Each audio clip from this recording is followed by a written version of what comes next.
Hello and welcome to a new video. My name is Herwig from findoutaboutplastics.com, and today we discuss one of the 10 important design guidelines for injection molded plastic parts, ribs, and how to best design them.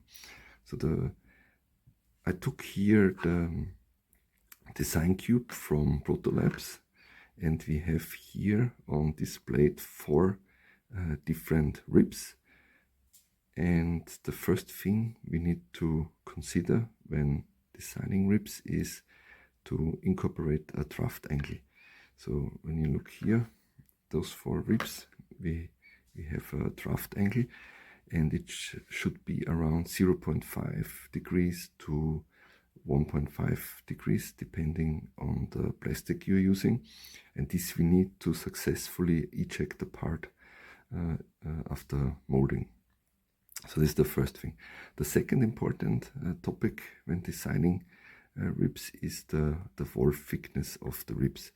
So here you can see 4 different wall thickness, 50 up to 125%, and we should aim to have a thickness of 2/3 of the base plate. So that means the intersection here with the base wall should be 2/3. What does that mean? So let's assume we have here 1 millimeter wall thickness of the base plate. In the intersection we should have between 0.6 millimeter up to 0.7 millimeter for the wall thickness of the rib. So if we go lower, we can go down to 0.4, for example, millimeter, to decrease the chance of having sink marks. And when we are around 0.6, 0.7 millimeter, we aim more for stiffness and strength. And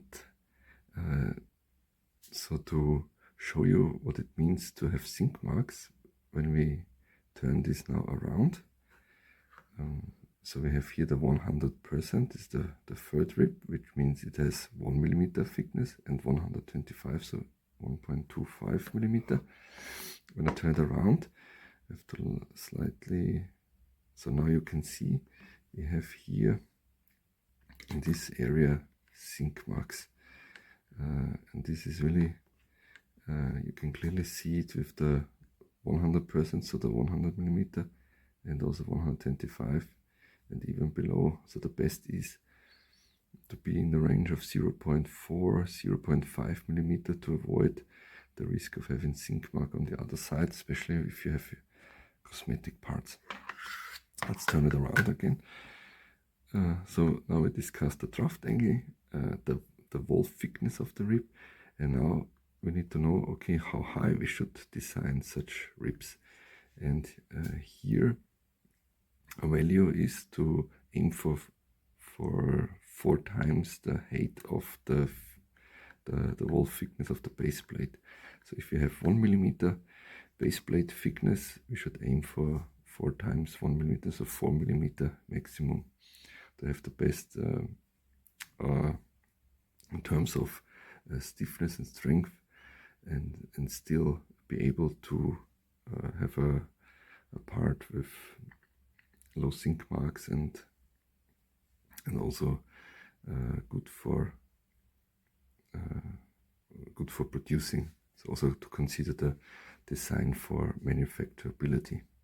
Okay, to summarize, we need to, when dealing with ribs for injection molded parts, we need to have a draft angle. We need to aim to 2/3 of the thickness of the wall which intersects, and aim for 4 times the height.